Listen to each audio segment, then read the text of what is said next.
It's round 4 already, and we're headed to one of the best circuits on the calendar. It's Suzuka for the Japanese Grand Prix. The circuit is 5.87 kilometers in length, and the race takes place over 53 challenging laps. Yes, the last winner at Japan was Max Verstappen, but Ferrari will be hoping to build on their Australian Grand Prix momentum. Officially, the circuit has 18 corners, and most of them are high speed. This is a fast circuit where downforce is going to make the difference. Red Bull will likely be extremely hard to beat this weekend, especially considering the upgrades they are bringing, but teams like Ferrari and McLaren will still be hoping to put up a fight. Max Verstappen, though, is going to be in full attack mode after his DNF in Australia. He's going to be a wounded animal, and I think he's going to be hard to beat. There is only one DRS zone at Suzuka, coming from 3 at Australia. It's down the pit straight.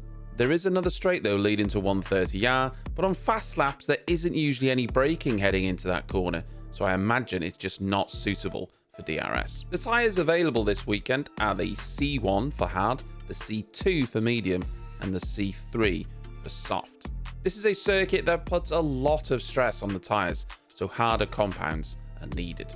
So what are we expecting from the Japanese Grand Prix? Well, I mentioned this in the intro, but Red Bull will obviously be looking to get back on winning ways after Verstappen's DNF in Australia. It was also confirmed after the race that Perez had some damage to his floor, which is why his progress kind of halted really. He had really good pace, he was looking like he was making up a lot of positions, and then he just stopped.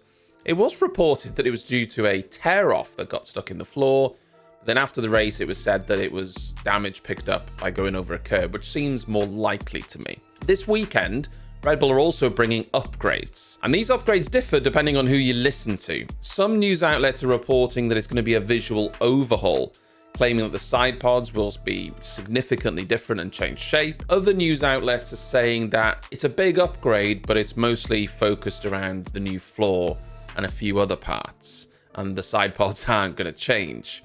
The only detail shared is there's definitely going to be a new floor coming this weekend, and I will be looking out for any other changes, and I'll report on that as I see it. But it's kind of hard to tell right now because different news outlets are reporting different things, so we don't know just how big that Red Bull upgrade is. Mercedes, on the other hand, well, they're going to be hoping to move forward, but it looks like it's going to be pretty slow progress for them. I'm expecting more experiments. They said they're going to be experimenting at every race. They are due to bring some small upgrades, but they're not expected to move them forward or be a big jump. They're still trying to understand their car, and the W15 did a lot better in Australia in the fast corners, which it struggled with in Jeddah because of the bouncing, but then it struggled in the slow speed corners. Thankfully for them, Suzuka is mostly high speed, with a couple of slow corners, the hairpin and the final chicane. They improved this in Melbourne by raising the car up to avoid having that bouncing. The downside to this is that you do give a little bit of performance up, and of course they were worse in the slow speed corners.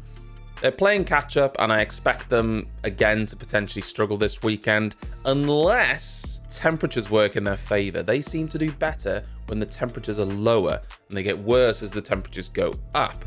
Now the forecast for this weekend is rain, so maybe lower temperatures might benefit them a little bit. And then I'm really interested to see where Ferrari and McLaren stack up heading into the weekend. Obviously, Ferrari are going to be buoyed by their result at Australia. Carlos Sainz did fantastic, but I don't think they're going to be getting carried away. They know that Red Bull will still be favourites this weekend. But Ferrari are bringing an upgrade to Imola in 2 or 3 races' time now, and that's meant to be a substantial upgrade.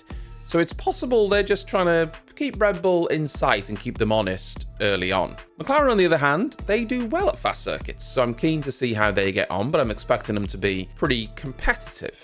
There's also some big news coming out of McLaren. They've parted ways with technical officer David Sanchez, who's only been in the role for 3 months. He started in January, and Andrea Stella has reported that his departure is due to a misalignment in expectations. What exactly does that mean? Just a quick note on Williams as well. They have repaired the chassis that was damaged at Melbourne by Alex Albon, but they can't have another incident like that, because if they have another big crash with either of those drivers, then there's a good chance another driver is going to have to sit out a race, and they don't want that. So there we have it. There's our Japanese Grand Prix preview. I'm excited if not a little bit annoyed that it's another early start, 6 a.m. start for me. Obviously, qualifying in the race will be covered on this channel via live streams, and I'm looking forward to it. Hope you enjoyed this video. I'll see you then.